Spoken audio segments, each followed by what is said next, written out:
High friends, welcome to Sam's kitchen. Friends, आपण ना नवरात्री सिरीजच्या ना उपवासाच्या रेसिपीज आपण शेअर करत आहोत या आठवड्यात. आपली आजची तिसरी रेसिपी आहे उपवासाचा पुलाव.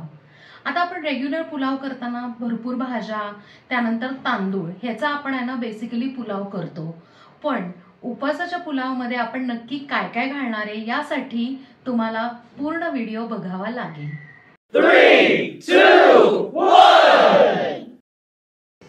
उपवासाचा हाय प्रोटीन पुलाव करण्यासाठी आपण 2 वाट्या वरई घेतलेली म्हणजे भगर घेतलेली आहे. ही जी वाटी आहे ती आपली रेग्युलर आमटीची वाटी आहे. आता पुलाव म्हणल्यावर भाज्या लागतातच, पण उपवासासाठी आपण कुठल्या भाज्या घालू शकतो तर इथे आपण आहे ना 1 वाटी लाल भोपळा घेतलेला आहे. स्वच्छ आहे ना साल काढून धुवून घेतलाय. इकडे एक मीडियम बटाटा साल काढून छानपैकी बारीक तुकडे करून घेतले. इकडे छोटी काकडी घेऊन मीडियम तुकडे करून घेतलेले आहेत. आणि फायनली इथे आपण आहे ना 100 ग्रॅम पनीर घेतलंय आणि त्याचे असे मीडियम पीसेस करून घेतलेत. पुलावसाठी आपल्याला आहे ना वरई छान भाजून घ्यायची. वरई भाजल्यामुळे काय होतं माहितीये का की चव पण छान लागते आणि ना आपला जो पुलाव आहे तो अजिबात चिकट होत नाही. अगदी हलका गुलाबी रंग येईपर्यंत आहे ना आपण भाजून घेऊयात. अंदाजे एक 6 ते 7 मिनिटं या गोष्टीला लागतात. फ्रेंड्स, अंदाजे 5 ते 6 मिनिटं झालेले आहेत आणि हलका गुलाबी कलर आलेला आहे. सुरुवातीला ज्या वेळेला आपण वरई ह्याच्यात भाजायला घेतली होती त्यावेळेला ट्रान्सपरंट होता. आता कलर तुम्ही यांना चेंज झालेला बघू शकत असाल. तर आता काय करायचं, गॅस बंद करायचा आणि ही जी वरई आहे भगर आहे ती आपण प्लेटमध्ये काढून घेऊयात. आता वरई काढून झाल्यावर सेम कढईत त्यांना आपण 2 ते 3 चमचे आपण यांना तूप घालून घेऊया. कढई गरम होती त्यामुळे तूप लगेच तापलेलं आहे. आता आपण काय करूयात की आहे ना 1-2 चमचे शेंगदाणे आणि 8 ते 10 काजू पाकळ्या असं छान खमंग बारीक गॅसवर आपण भाजून घेऊयात. शेंगदाणे आणि काजू हलके गुलाबी झालेत. आता आपण ते एका प्लेटमध्ये काढून घेऊया. आता ह्याच्यात आहे ना 1 चमचा जिरे घालून घेऊया.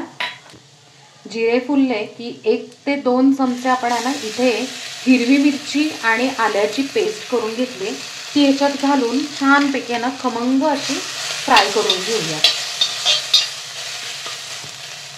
आपण छानपैकी पेस्ट फ्राय करून ह्याचा कच्चेपणा घालून घेतलेला आहे. आता यात ना काही भाज्या घालून घ्यायच्यात जसं की बटाटा, काकडी, लाल भोपळा. आता या भाज्या ज्या आहेत त्या फोडणीमध्ये सगळ्या मिक्स करून घेऊया. आता या भाज्या कच्च्यात आपल्याला शिजवायच्या आहेत. त्यासाठी 2 ते 3 चमचे आपण पाणी घालून ह्याच्यावर झाकण ठेवून 3 ते 4 मिनिटं आपण छान शिजवून घेऊया. आता 3 मिनिटं झालेली आहेत. आपण ना झाकण काढून बघूया. येस, आपल्या भाज्यात ना खाली लागल्या नाही कारण आपण पाणी घातलं होतं ना. आणि ज्या भाज्या आपण शिजवायला ठेवल्या त्या 50% शिजलेल्या आहेत. आता आपण ह्याच्यात काय करायचंय, वरई घालून घेऊया. आपण ना 50% भाज्या ह्याच्यासाठी शिजवल्या होत्या की नंतर आपण ह्यांना वाफेला ठेवणारच आहे वरई शिजण्यासाठी. त्यावेळेला उरलेल्या 50% शिजतात. आणि महत्त्वाचं म्हणजे कसं आहे ना की आधीच सुरुवातीला जर भाज्या आपण जास्त शिजवल्या ना तर त्याचा नंतर ना गाळ होऊ शकतो. यासाठी अगदी 1 मिनिट आपण आहे ना वरई परतून घेणार आहोत. त्याच्यात 1 मिनिट वरई परतून घेतल्यावर चवीप्रमाणे मीठ घालून घेऊया. त्यात 2 चमचे दही घालून घ्यायचे. दही खूप महत्त्वाचं आहे कारण का माहिती का की पुलावला आपल्या टेस्ट इतकी सुंदर येते ना यासाठी. आता हे सगळं मिक्स करून घेऊया. यात आता आपण गरम पाणी घालून घेणार आहोत. 2 वाट्या वरई घेतली तर 4 वाट्या गरम पाणी घालून घ्यायचं. आपण 4 वाट्या आहे ना गरम पाणी याच्यात घालून घेतलेलं आहे. आता आपण ना ह्याच्यात पनीरचे तुकडे घालून घेऊयात. आपण सुरुवातीला ना भाज्या शिजवताना पनीरचे तुकडे घातले नाहीत कारण का माहिती का की पनीर एक तर सॉफ्ट असतं आणि त्याला शिजायला वेळ लागत नाही, ते मोडू शकतं. यासाठी आपण पनीर ह्याच्यात आता घालून घेणार आहोत. आता थोडा मीडियम गॅस करायचा आणि छानपैकी उकळी आणून द्यायची ह्याला आणि 50% शिजवून घेऊया. 2 ते 3 मिनिटं आपण ठेवलं होतं आणि पाणी बऱ्यापैकी आहे ना आटलेलं आहे, छान उकळी आलेली आहे. आता हा 70% शिजलेला आहे. आता आपण झाकण ठेवूयात आणि एक 2 ते 3 मिनिटं छानपैकी शिजवून घेऊयात. मी तुम्हाला दाखवते 3 ते 4 मिनिटांनी. 3 मिनिटं झालेले. आता आपण चेक करून बघूयात. येस, असा मस्तपैकी आहे ना कोरडा झालेला आहे. आता पहिली गोष्ट म्हणजे आपण गॅस बंद करणार आहोत आणि हे जे आपण तळून ठेवलेले शेंगदाणे आणि काजू जे आहेत ते ह्याच्यावर घालून घेऊया. बारीक चिरलेली कोथिंबीर.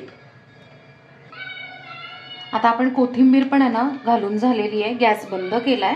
आता पुलाव मोकळा होण्यासाठी ही महत्त्वाची टिप आहे की झाकण ह्याच्यात ठेवून एक 10 मिनिटं असंच ठेवायचं, म्हणजे आपला मस्तपैकी पुलाव मोकळा होतो. 10 मिनिटानंतर मी तुम्हाला दाखवते. 10 मिनिटं झालेली आहेत. मी तुम्हाला झाकण काढून दाखवते. आता मी तुम्हाला थोडंसं हलवून दाखवते. हे बघा किती मस्तपैकी आहे ना असा मोकळा झालेला आहे. आता आपण आहे ना हा जो पुलाव आहे तो सर्व करून घेऊयात. मंडळी, नवरात्र विशेष मस्त असा हाय प्रोटीन मोकळा उपवासाचा पुलाव तयार आहे आणि आपण तो इथे सर्व केला आहे. ह्याच्याबरोबर तुम्ही कुठली आपली राजगिऱ्याची आमटी आपण जी दाखवलेली आहे ती किंवा मग दही ताक काहीही ह्याच्याबरोबर तुम्ही खाऊ शकता.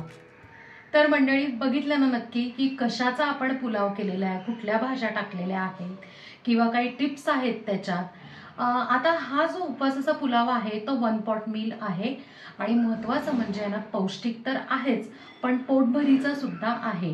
ह्याच्याबरोबर तुम्ही ना लिंबाचं गोड लोणचं, थोडंसं दही असं सुद्धा खाऊ शकता. नाही तर ह्याच्या आधी आपण आहे ना राजगिऱ्याची कढी केलेली उपवासाची त्याच्याबरोबर सुद्धा खाऊ शकता. राजगिऱ्याच्या कढीची रेसिपी जी आहे किंवा अजून सुद्धा उपवासाच्या रेसिपीज ज्या आहेत त्याची सगळी लिंक्स मी ना डिस्क्रिप्शनमध्ये दिलेली आहे. तुम्ही नक्की चेक करा आणि मला करून कमेंटमध्ये सांगा. आपल्या चॅनलला सबस्क्राईब करा, लाईक करा, शेअर करा आणि कमेंट करा. थँक्यू.